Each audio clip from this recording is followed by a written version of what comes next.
Released on Netflix on the 30th of August, 2024, audiences are only now realizing that this new exorcism film is based on a haunting true story.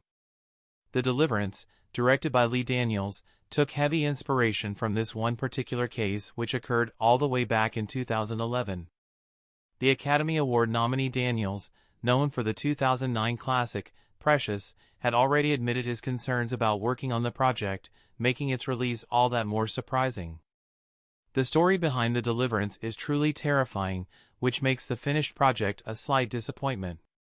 Having an impressive cast lined up to bring the tale to life, it unfortunately fell short. The writing, direction, and in some places, acting really failed to give the Ammons haunting case the justice it deserved. Starring Glenn Close, Caleb McLaughlin, and Monique and Andra Day, audiences seem to expect slightly more. With this information aside, the terrifying truth behind Netflix's The Deliverance is one deserving of a closer investigation. With the multiple exorcisms that took place and a degree of skepticism arising from the family's testimonies, it is a story that deserves attention. What went wrong with The Deliverance? As stated, The Deliverance has a lot of wasted potential. By the end, the audience is left with more questions than the film answers, causing the surrounding story to fall quite flat.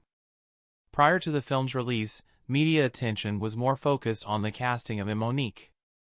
Daniels and Monique had previously worked together on Precious, where she won an Academy Award for Best Supporting Actress. However, something happened before that ceremony which caused a feud to take place between the two. The disagreement revolved around the campaigning for the awards, with Monique wanting a break to focus on her family. At an important moment in the campaign, Daniels felt betrayed, causing the two to cut ties for 13 years. Therefore, when it was announced that Monique would be replacing Octavia Spencer, who dropped out due to scheduling conflicts, the press focused on little else. The film itself does not do much to captivate the audience, causing the story it was based on to appear dull. Sitting at almost 2 hours long, the first half doesn't have enough going on, and it starts to drag. Unfortunately, when the interesting parts finally come around, it lacks payoff. The lack of horror elements early on implied that the true events were not as terrifying as they actually were. There were many places where The Deliverance seemed like it was going, but they didn't commit to any of them. For instance, the religious undertones did nothing for the ending, which is just unexpected for a film based on demonic possession. The Deliverance does not do the true events justice, nor does it produce any meaningful intrigue about why it inspired this project. The Ammons haunting case inspired The Deliverance. The Ammons haunting case, also known as Demon House, was an alleged haunting and demonic possession. Occurring in the city of Gary, Indiana in 2011, there is a reason it received national attention. Like in The Deliverance, the story follows a mother who moves into a new house with her 3 children and mother who are then plagued with some pretty strange occurrences.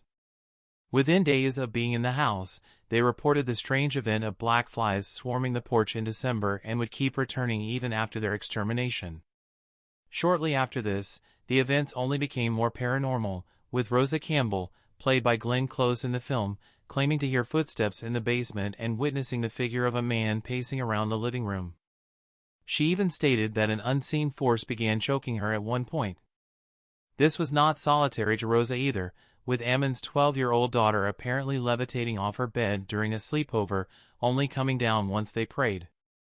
Additionally, the eldest son was even thrown across the room, and the youngest would appear possessed, growling threats of murder. Already, the actuality of what happened is a lot more terrifying than the film presents it to be.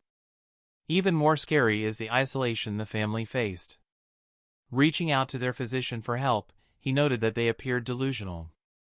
Eventually, the Department of Child Services reported that the children were performing for their mother, causing reports to become sensationalized, which is when the youngest was said to have walked up a wall backward.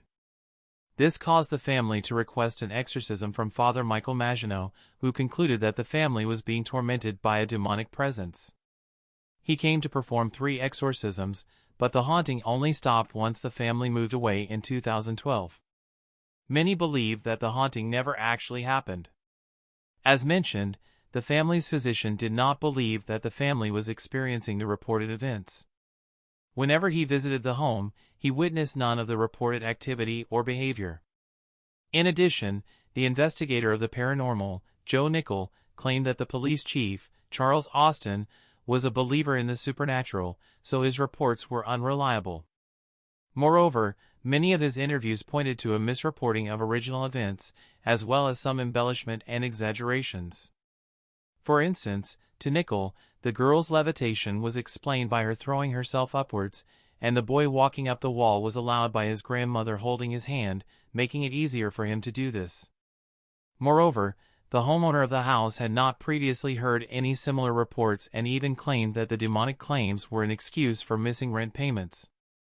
Although the house was purchased and later destroyed, the tenant who moved in after the family did not report the same occurrences. Additionally, wider skepticism came after the children were interviewed by psychologists who concluded that they acted more in line with the beliefs of their mother, and one claimed the youngest son acted possessed at times.